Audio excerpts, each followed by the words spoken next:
کہ پرچم تلے ہم ایک جگہ جمع ہو کر آگے بڑھیں گے تو اس قانون کو ہم واپس لینے کے لیے ہم اور آپ کا اتحاد مودی سرکار کو مجبور کرے گا کہ وہ قانون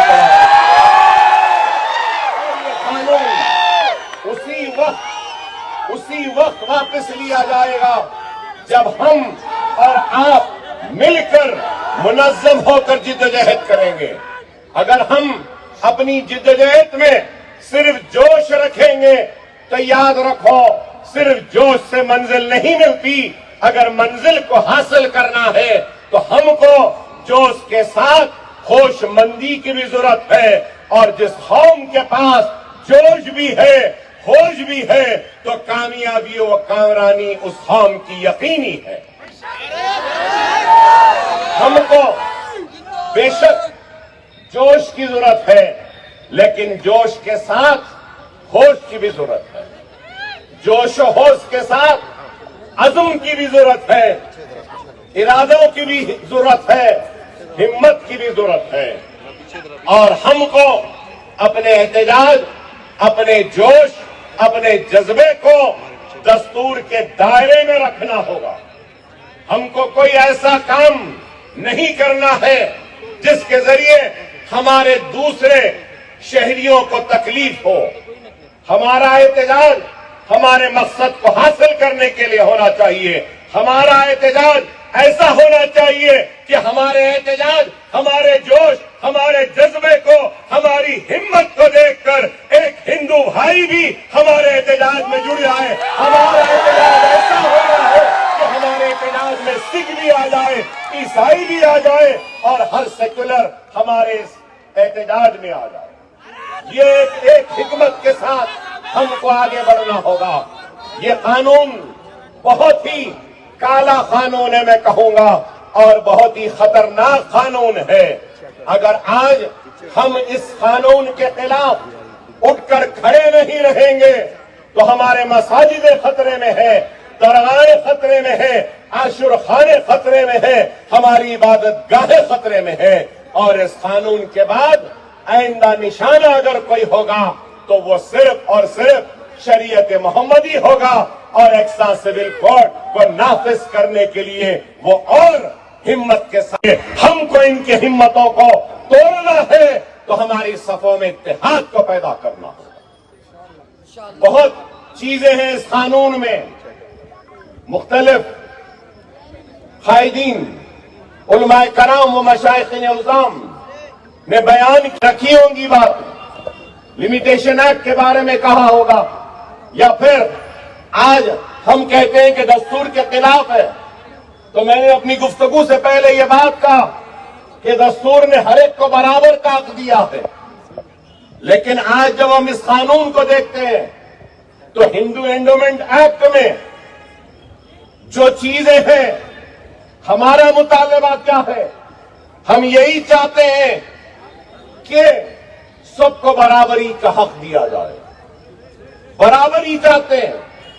ہندو اینڈومنٹ ایکٹ میں کئی اختیارات ہیں، لیکن یہاں اس نئے قانون میں آپ بتائیے کہ ہندو اینڈومنٹ بورڈ میں مسلمان نہیں جا سکتا، لیکن وقف بورڈ میں ایک غیر مسلم بھی آ سکتا ہے۔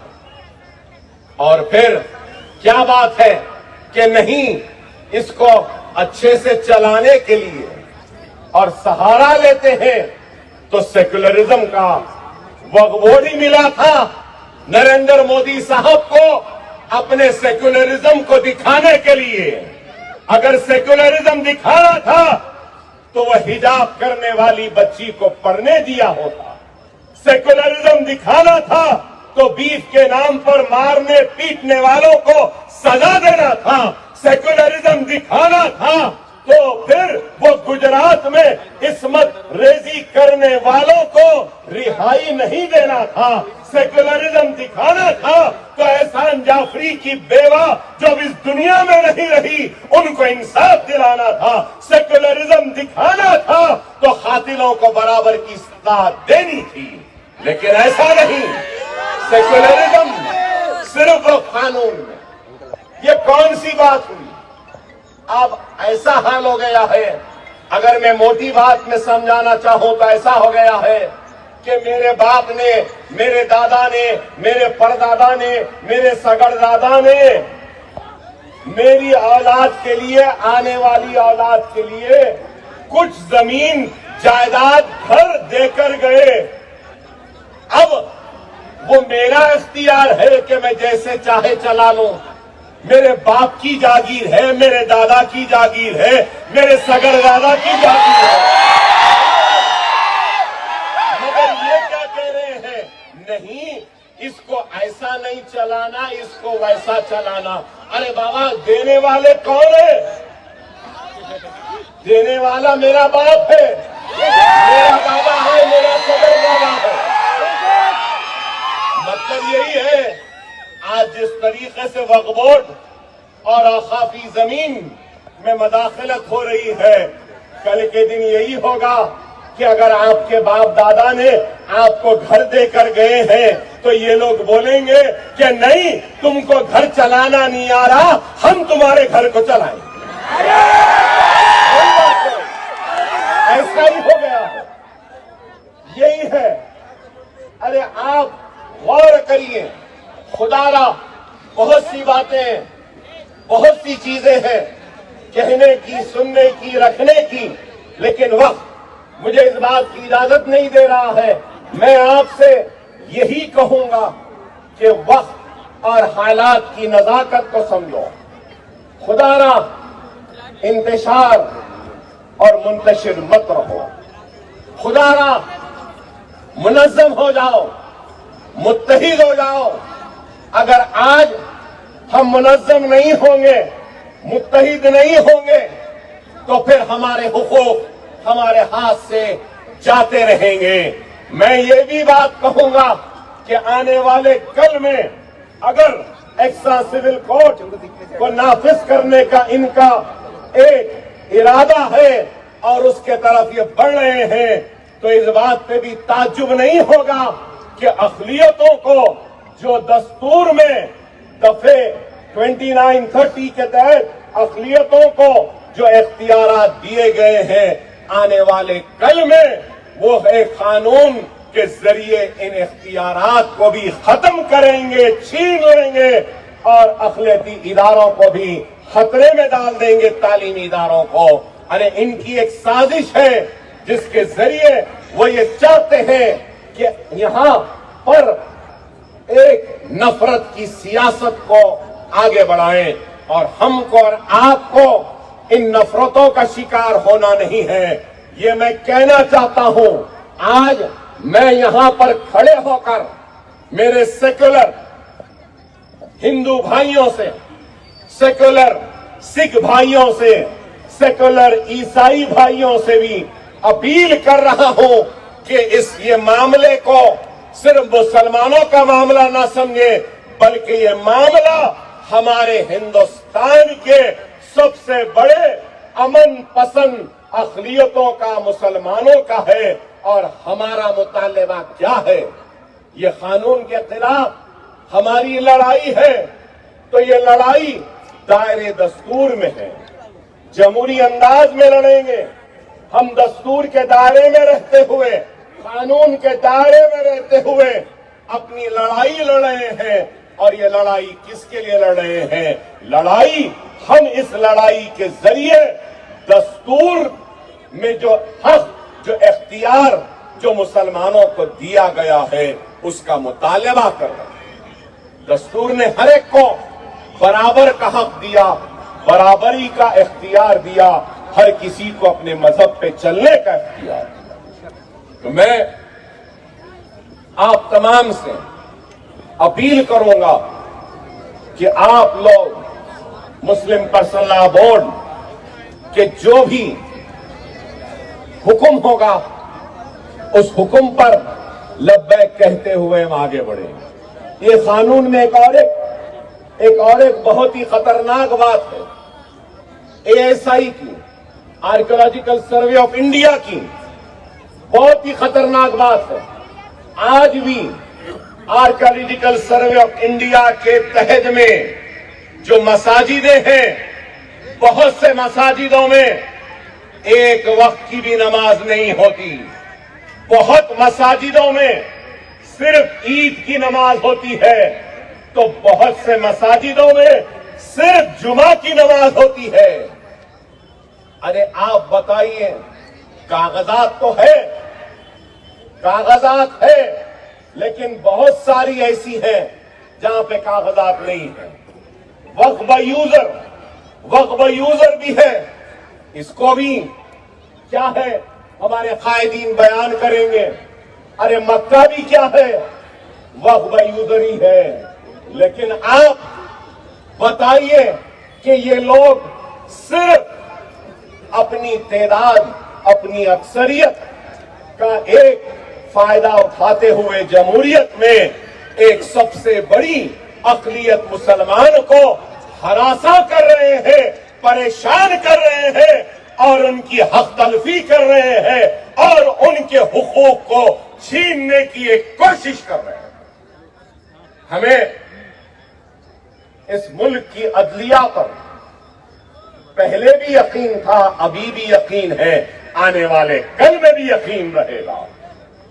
بابری مسجد، رام جنم بھومی کے مسئلے پر بھی ہندوستان کے مسلمانوں نے عدالت پہ یقین کیا، عدالت کے فیصلے کا احترام کیا، عدالت کے فیصلے کی عزت کی، اور عدالت کے احترام کا ثبوت دے دیا، اور عدالت کے فیصلے کو قبول کیا۔ وہ الگ بحث ہے کہ اس فیصلے میں کیا کیا باتیں تھیں، ان تفصیلات میں نہیں جاؤں گا، لیکن یہ کہنا چاہتا ہوں کہ مسلمان اس ملک کا وفادار تھا، ہے اور رہے گا۔ یہ ملک ہمارا تھا، ہے اور رہے گا۔ اس ملک کو جب بھی ضرورت پڑے گی تو مسلمان اپنے سینوں کو پیش کرے گا اور اس ملک کی حفاظت کرے گا۔ لیکن یہ بھی ضرور کہوں گا، ہم اپنے حق کی لڑائی لڑنے سے پیچھے ہٹنے والوں میں سے نہیں ہیں۔ ہم اپنے حق کی لڑائی لڑیں گے، ضرور لڑیں گے۔ اگر ہم کو بیف کے نام پہ لوچا گیا تب بھی ہم آواز کو بلند کریں گے، چہرے پہ داڑھی دیکھ کر ہم کو ضرور لڑیں گے، تب بھی آواز بلند کریں گے، انصاف کی پکار لگائیں گے۔ اگر ہمارے بچیوں کو حجاب کے نام پر تعلیم سے محروم رکھیں گے تو تب بھی احتجاج کریں گے۔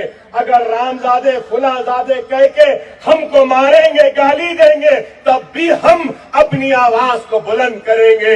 وقف قانون کے خلاف آج بھی آواز بلند کر رہے ہیں، لیکن ہماری آواز، ہمارا احتجاج دستور کے دائرے میں رہے گا، قانون کے دائرے میں رہے گا، اور قانون کے دائرے میں رہتے ہوئے ہم اپنا احتجاج کریں گے اور اپنے مقصد کو حاصل کریں گے۔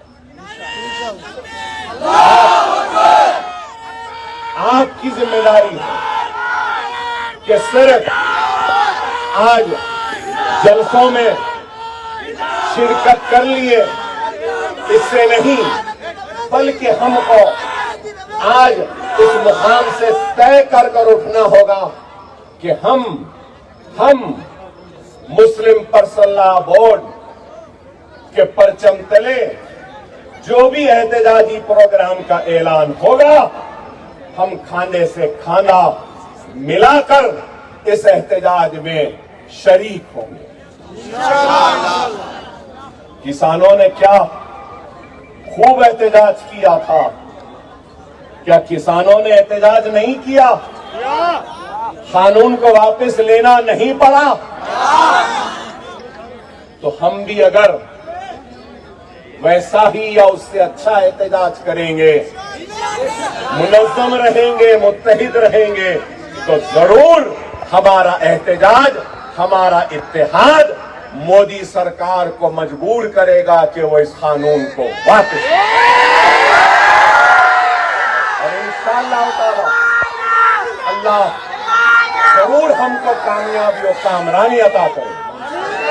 اللہ ضرور ہم کو کامیابی و کامرانی عطا کرے، اللہ ضرور ہم کو کامیابی و کامرانی عطا کرے۔ مجھے یقین ہے، میرا ایمان ہے کہ ہم کامیاب و کامران ہوں گے۔ بس آپ منظم رہیے، متحد رہیے، اور جو بھی اعتدالی پروگرام کا اعلان ہوگا لبیک کہتے ہوئے آگے بڑھیے۔ اور بھی بہت سے مقررین ہیں، تو میں آپ تمام سے اجازت لوں گا۔